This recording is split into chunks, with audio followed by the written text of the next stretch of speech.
Guys, ഇതാണ് പോക്കോയുടെ പുതിയ പോക്കോ F7. 30,000 price റേഞ്ചിൽ പോക്കോ ഇറക്കിയ പുതിയ ഫോണാണിത്. ഈ ഒരു പ്രൈസ് റേഞ്ചിൽ ഇതിൽ എന്തുമാത്രം ഫീച്ചേഴ്സ് കുത്തി നിറയ്ക്കാൻ പറ്റുമോ അതെല്ലാം തന്നെ പോക്കോ ഇതിൽ കൊടുത്തിട്ടുണ്ട്. ഈ പോക്കോ നേക്കുമ്പോഴേ പലർക്കും ഒരു പേടി ഉണ്ടാവും, മദർ ബോർഡ് ഇഷ്യൂസ് ഉണ്ടാവുമോ അല്ലെങ്കിൽ സ്ക്രീനിൽ ഗ്രീൻ ലൈൻ വീഴുമോ എന്നൊക്കെ. അങ്ങനെ പേടിക്കുന്നവർക്ക് ഒരു സന്തോഷ വാർത്ത കൂടെ ഉണ്ട്. ഇക്കഴിഞ്ഞ ജൂലൈ 1-നും 4-നും നടന്ന സെയിലിൽ ഈ ഫോൺ പർച്ചേസ് ചെയ്തിട്ടുള്ളവർക്ക് പോക്കോ അഡീഷണൽ ആയിട്ടൊരു 1 ഇയർ വാറണ്ടിയും കൂടാതെ ഫ്രീ ആയിട്ടുള്ള സ്ക്രീൻ റീപ്ലേസ്മെന്റും നൽകിയിട്ടുണ്ട്. അപ്പോൾ നമുക്ക് ഈ ഫോണിനെ കുറിച്ച് കൂടുതൽ അറിയാൻ വീഡിയോയിലേക്ക് പോകാം. Let's go. ഇതാണ് ഫോൺ.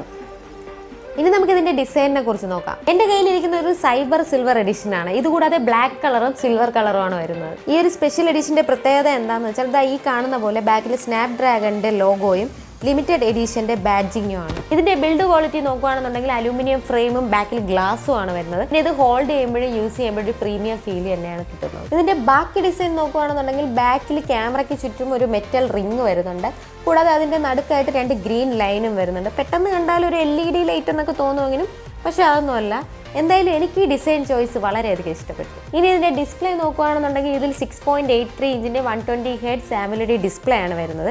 പിന്നെ ഇതിൽ ഡോൾബി വിഷനും HDR10+ സപ്പോർട്ട് ചെയ്യുന്നുണ്ട്. അത് ഞാൻ ഇതിന്റെ ഡിസ്പ്ലേ യൂസ് ചെയ്യുമ്പോൾ എനിക്ക് അത്ര വലിയ സുഖമൊന്നും തോന്നിയില്ല. ഒരു 120 Hzന്റെ ഒരു സ്മൂത്ത്നെസ് ഒന്നും ഇതിൽ തോന്നിയിട്ടില്ലായിരുന്നു. പിന്നെ ഇതിന്റെ ഡിസ്പ്ലേയുടെ കളേഴ്സും എനിക്ക് വലിയ പഞ്ചി ആയിട്ടൊന്നും തോന്നിയില്ല. വെറും ഒരു നാച്ചുറൽ ലുക്കി ഡിസ്പ്ലേ ആയിട്ടാണ് തോന്നിയത്. നിങ്ങൾ ഈ ഫോൺ വാങ്ങുന്നവരാണെങ്കിൽ നിങ്ങൾ ആദ്യം തന്നെ ചെയ്യേണ്ടത് എന്താണെന്ന് ഞാൻ പറഞ്ഞുതരാം. നിങ്ങൾ ഡിസ്പ്ലേ സെറ്റിംഗ്സിൽ കയറുക, അതിൽ റിഫ്രഷ് എടുക്കുക, അതിൽ ഡിഫോൾട്ട് മാറ്റി കസ്റ്റമാക്കിയാൽ മാത്രം പോരാ, അതിൽ ആപ്പ് യൂസിങ് ഹൈ റിഫ്രഷ് റേറ്റർ എടുക്കുക. അതിങ്ങനെ സ്ക്രോൾ ചെയ്ത് ഏറ്റവും താഴെ പോവുക. അപ്പോൾ അവിടെ കുറച്ച് ആപ്സ് ഇങ്ങനെ സെലക്ട് ചെയ്യാണ്ട് കിടപ്പുണ്ടാവും. അതെല്ലാം തന്നെ ഓണാക്കി കൊടുക്കുക. അതിൽ ചിലപ്പോൾ നിങ്ങളുടെ ഫ്ലിപ്കാർട്ടും ഫേസ്ബുക്കും ഒക്കെ ഉണ്ടാവും. ഇതെല്ലാം ഓണാക്കിയതിന് ശേഷം നിങ്ങൾ ഫോണൊന്ന് യൂസ് ചെയ്ത് നോക്കുക. അത് ഒട്ടും തന്നെ ലാഗ് ഉണ്ടാവില്ല. കൂടാതെ നല്ല അൾട്രാ സ്മൂത്ത് ആയിരിക്കും. ഞാൻ റിഫ്രഷ് റേറ്റിൻ്റെ കാര്യം പറഞ്ഞതുപോലെ മറ്റ് 3 കാര്യങ്ങളും കൂടെ ചെയ്തിട്ടുണ്ടായിരുന്നു. അതിലൊന്ന് ഈ അഡീഷണൽ സെറ്റിംഗ്സിൽ കയറിയതിനു ശേഷം മെമ്മറി എക്സ്റ്റൻഷൻ ഓഫാക്കി ഇടുക എന്നുള്ളതാണ്. പിന്നെ ഞാൻ അടുത്ത് ചെയ്ത കാര്യം എന്താണെന്ന് വെച്ചാൽ ഷവോമിയുടെ കീബോർഡിൽ നിന്ന് മാറ്റി ഗൂഗിളിൻ്റെ കീബോർഡിലേക്ക് സ്വിച്ച് ചെയ്തു എന്നുള്ളതാണ്. പിന്നെ ഞാൻ ചെയ്തത് എന്താണെന്ന് വെച്ചാൽ ഈ ഗെറ്റ് ആപ്സ് എന്ന ആപ്പിൻ്റെ നോട്ടിഫിക്കേഷൻസ് എല്ലാം ഓഫ് ചെയ്തിട്ടു. ഞാൻ ഇത്രയും കാര്യങ്ങൾ ചെയ്തതിന് ശേഷമാണ് എനിക്ക് നല്ലൊരു എക്സ്പീരിയൻസ് ഈ ഫോണിൽ നിന്ന് കിട്ടിയത്. ഹൈ റിഫ്രഷ് റേറ്റിൽ ഈ ഫോൺ യൂസ് ചെയ്യുമ്പോഴും ബാറ്ററി ഡ്രെയിനിനെ കുറിച്ച് ആരും തന്നെ പേടിക്കേണ്ടതില്ല. കാരണം ഇതിൽ വരുന്നത് 7550 mAh ബാറ്ററിയാണ്. കഴിഞ്ഞ ഒരാഴ്ചയായിട്ട് ഞാൻ ഈ ഫോൺ യൂസ് ചെയ്യുന്നുണ്ട്. ബാറ്ററി ബാക്കപ്പിൻ്റെ കാര്യത്തിൽ യാതൊരു ടെൻഷനും തന്നെ വേണ്ട. നോർമൽ യൂസേജിന് 2 ദിവസം വരെ ബാറ്ററി ബാക്കപ്പും ചെറിയ ഗെയിമിങ്ങിനൊക്കെ യൂസ് ചെയ്യുകയാണെന്നുണ്ടെങ്കിൽ ഒരു ഫുൾ ഡേ ബാറ്ററി ബാക്കപ്പും ഉറപ്പായിട്ടും കിട്ടുന്നതായിരിക്കും. പിന്നെ ഇനി ചാർജ് തീർന്നു പോകുകയാണെന്നുണ്ടെങ്കിൽ ഒരു ടെൻഷൻ്റെ ആവശ്യമില്ല. ഒരു 90 വാട്ട്സിൻ്റെ ചാർജറും പോക്കോ നമുക്ക് ഇതോടൊപ്പം തരുന്നുണ്ട്. ഈ 90 വാട്ട്സിൻ്റെ ചാർജർ ഉപയോഗിച്ച് നിങ്ങൾ ചാർജ് ചെയ്യുമ്പോൾ നോർമൽ സ്പീഡിലായിരിക്കും ചാർജ് കയറുക. അത് ഹൈ സ്പീഡിലോട്ട് എങ്ങനെ ആക്കാമെന്ന് പറഞ്ഞുതരാം. വേഗം തന്നെ സെറ്റിംഗ്സ് എടുക്കുക. സെറ്റിംഗ്സിൽ ബാറ്ററി സെലക്ട് ചെയ്യുക. അതിൽ ചാർജിങ് ഓപ്ഷൻ സെലക്ട് ചെയ്യുക. അവിടെ വയർഡ് ചാർജിങ് മോഡെന്ന് കാണും. അതിനെ സ്റ്റാൻഡേർഡിന് മാറ്റി ടോപ്പ് സ്പീഡിലോട്ട് സെലക്ട് ചെയ്യുക. അപ്പോൾ ഹൈ സ്പീഡിൽ ചാർജ് കയറുന്നതായിരിക്കും. ഈ ഒരു രീതിക്ക് ഫോൺ എപ്പോഴും ചാർജ് ചെയ്യാതിരിക്കുക. അത്യാവശ്യ ഘട്ടത്തിൽ മാത്രം ഈ ഒരു രീതി നമുക്ക് യൂസ് ചെയ്താൽ മതിയാവും. കാരണം ഇതിങ്ങനെ സ്ഥിരമായിട്ട് ചെയ്യുമ്പോൾ ബാറ്ററി ലൈഫിനെ ഇത് വളരെയധികം ബാധിക്കും. ഇതിൻ്റെ സോഫ്റ്റ്വെയർ എക്സ്പീരിയൻസ് നോക്കുകയാണെന്നുണ്ടെങ്കിൽ ഇതിൽ വരുന്നത് പോക്കോയുടെ HyperOS 2 ആണ്. പിന്നെ ആൻഡ്രോയിഡ് വേർഷൻ വരുന്നത് Android 15 ആണ്. ഇപ്പോഴത്തെ പുതിയ ഫോൺസിലൊക്കെ ഉള്ളതുപോലുള്ള AI ഫീച്ചേഴ്സ് എല്ലാം തന്നെ ഈ ഫോണിലും വരുന്നുണ്ട്. അതുകൊണ്ട് ഞാൻ ഓരോന്ന് വിധമൊന്നും എടുത്തു പറയുന്നില്ല. പിന്നെ അത് ഈ ഗാലറിയിലും നിങ്ങൾ ഈ കാണുന്ന പോലെ ഒത്തിരി AI എഡിറ്റിംഗ് ഫീച്ചേഴ്സും ഈ ഫോണിൽ വരുന്നുണ്ട്. പിന്നെ എനിക്കിതിൽ ഒത്തിരി ഇഷ്ടപ്പെട്ട എന്താണെന്ന് വെച്ചാൽ ഈ അനൗൺസ്മെന്റ് ഇല്ലാത്ത കോൾ റെക്കോർഡിംഗ് തന്നെയാണ്. എനിക്ക് ഈ ഫോൺ യൂസ് ചെയ്തുകൊണ്ടിരുന്നപ്പോൾ വിയേർഡായിട്ട് തോന്നിയൊരു കാര്യം എന്താണെന്ന് വെച്ചാൽ ഒരു ദിവസം ഞാൻ ബ്ലൂടൂത്ത് ഹെഡ്സെറ്റ് കണക്ട് ചെയ്തിട്ട് BGMI കളിച്ചുകൊണ്ടിരിക്കുകയായിരുന്നു. അപ്പോൾ ഇതിൻ്റെ വോളിയം ബട്ടൺ റെസ്പോണ്ട് ചെയ്യാണ്ടായി. പിന്നെ ഫോൺ ഞാൻ ഒന്നേന്ന് റീസ്റ്റാർട്ട് ചെയ്തതിന് ശേഷമാണ് ആ പ്രോബ്ലം സോൾവ് ആയത്. പിന്നെ ഇതുവരെ അങ്ങനെ ഒരു ഇഷ്യൂ ഉണ്ടായിട്ടില്ല. നിങ്ങൾക്കറിയെങ്കിൽ ഇങ്ങനൊരു ഇഷ്യൂ ഉണ്ടായിട്ടുണ്ടെങ്കിൽ കമൻറ്റ് ബോക്സിൽ കമൻറ്റ് ചെയ്യുക. ഇനി ഇങ്ങനൊരു ഇഷ്യൂ എനിക്ക് വീണ്ടും ഉണ്ടാവുകയാണെന്നുണ്ടെങ്കിൽ ഞാനത് ഉറപ്പായിട്ടും വീഡിയോ ചെയ്യുന്നതായിരിക്കും. ഇനി ഇതിൻ്റെ പെർഫോമൻസ് നോക്കുകയാണെന്നുണ്ടെങ്കിൽ ഇതിൽ വരുന്നത് സ്നാപ്ഡ്രാഗൺ 8s Gen 4 ആണ്. പിന്നെ ഇതിൽ 12 GB റാമും വരുന്നുണ്ട്. കൂടാതെ UFS 4.1 സ്റ്റോറേജും ആണ് വരുന്നത്. ഇനി നമുക്ക് ഗെയിമിങ്ങിനെ കുറിച്ച് നോക്കാം. ഒരു 2 മണിക്കൂർ വരെ ഈ ഫോണിൽ BGMI കളിച്ച് നോക്കിയിട്ടുണ്ടായിരുന്നു. അപ്പോൾ നോർമലി ഒരു ഫോൺ നമ്മൾ യൂസ് ചെയ്ത് ഗെയിം കളിക്കുമ്പോൾ ഉണ്ടാകുന്ന ആ ഒരു ഹീറ്റ് മാത്രമേ അനുഭവപ്പെട്ടിട്ടുണ്ടായിരുന്നുള്ളൂ.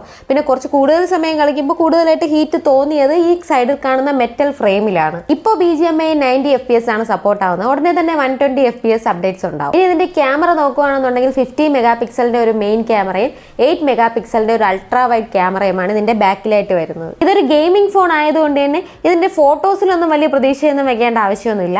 ഇതിന്റെ മെയിൻ ക്യാമറയിൽ എടുക്കുന്ന ഫോട്ടോസ് അത്യാവശ്യം ഡീറ്റെയിൽഡ് ആണെങ്കിൽ പോലും വലിയ ഗുമ്മൊന്നും എനിക്ക് അങ്ങനെ തോന്നിയില്ലായിരുന്നു. ഇതിലെടുക്കുന്ന ഫോട്ടോസ് എല്ലാം അത്യാവശ്യം കോൺട്രാസ്റ്റി ആണ്.